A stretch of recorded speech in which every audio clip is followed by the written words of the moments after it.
வணக்கம். தலைப்புச் செய்திகள் வாசிப்பது வெங்கட். இயற்கை விவசாயத்திற்காக உலகளாவிய மையமாக இந்தியா முன்னேறி வருகிறது.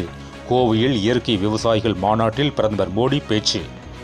தென்னிந்திய இயற்கை விவசாயிகள் மாநாட்டை தொடங்கி வைக்க கோவை வந்த பிரதமர் மோடிக்கு உற்சாக வரவேற்பு அளிக்கப்பட்டது. என்டிஏ சட்டமன்ற குழு தலைவராக நிதிஷ்குமார் ஒருமனதாக தேர்வு. அமெரிக்காவிலிருந்து கேங்ஸ்டர் அன்மோல் பிஸ்னோய் உள்பட 200 இந்தியர்கள் நாடு கடத்தல். மாவோயிஸ்டுகளுக்கும் பாதுகாப்பு படையினருக்கும் இடையே நடந்த துப்பாக்கி சூட்டில் 7 மாவோயிஸ்டுகள் சுட்டுக்கொலை. போலீஸ் அதிகாரி உட்பட 12 பேரை ஏமாற்றி திருமணம் செய்து ரூபாய் 8 கோடி மோசடி செய்த பெண் கைது. பிரதமருக்கு கருப்பு கொடி காட்ட திட்டம். தஞ்சையில் விவசாயிகள் சங்க மாநில தலைவருக்கு வீட்டுக் காவல். சபரிமலையில் கட்டுக்கடங்காத கூட்டம். குழந்தைகள் முதியோர் பரிதவிப்பு. மாரடைப்பால் மூதாட்டி உயிரிழப்பு.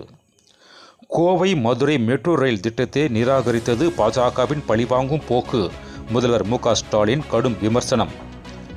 திருப்பூர் கலெக்டர் அலுவலகத்திற்கு வந்த வெடிகுண்டு மிரட்டலால் பரபரப்பு. அலுவலக அறைகள், கழிவறைகள் உள்ளிட்ட இடங்களில் போலீசார் தீவிர சோதனை. பெண்களுக்கு எதிரான திமுக ஆட்சி விரைவில் ஒழிய வேண்டும். நயனார் நாகேந்திரன் எக்ஸ் தளத்தில் பதிவு. வளர்ந்த இந்தியாவை உருவாக்க உள்ளூர் பொருளாதாரத்தை ஊக்குவிக்க வேண்டும். புட்டபர்த்தியில் சத்ய சாய்பாபா நூற்றாண்டு விழாவில் பிரதமர் மோடி பேச்சு. மேலும் விரிவான செய்திகளுக்கு அரசியல் ராஜ்யம் மின் இதழை படியுங்கள். நன்றி, வணக்கம்.